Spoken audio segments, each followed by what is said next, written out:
Hi fries lord, దేవుని పరిశుద్ధ నామానికి స్తోత్రం కలుగును గాక. ఈరోజు దేవుని వాగ్దానము 1 యోహాను పత్రిక 1వ అధ్యాయము 9వ వచనమును చూద్దామా.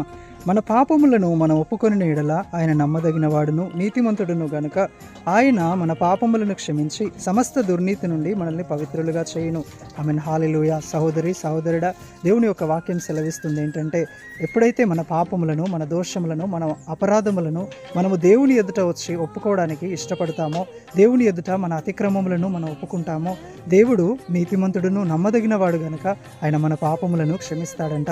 మన దోషముల నుండి, మన అపరాధముల నుండి మనకు విడుదలనిచ్చి, మన పాపముల నిమిత్తము ఆ కలువరి శిలువలో తన ప్రాణమును పెట్టి తన రక్తమును చిందించి మరణించి తిరిగి లేచిన యేసయ్య అంటున్నాడు ఏంటంటే, నువ్వు నా యొద్దకు రాగలిగితే నీ పాపములను, నీ తప్పిదములను, నీ పాపభారమును మోసిన దేవుడను నేను. నువ్వు నా ఎదుట వాటిని ఒప్పుకోనగలిగితే నేను నమ్మదగిన దేవుడను, నీతిమంతుడైన దేవుడను, కనికరము కలిగిన దేవుడను. నీ పాపములను బట్టి, నీ అతిక్రమములను బట్టి నీకు ప్రతిఫలం ఇచ్చేవాడని నేను కాను. కానీ నీవు వాటిని ఒప్పుకొని విడిచిపెట్టినట్లయితే నేను కృపగల దేవుడను, కనికరము గల దేవుడను. నీ పాపములను క్షమించి, నీ దోషములను, నీ అపరాధములను క్షమించి ఒక పరిశుద్ధమైన నూతనమైన జీవితాన్ని నేను నీకు అనుగ్రహిస్తానని ప్రభు అంటున్నాడు.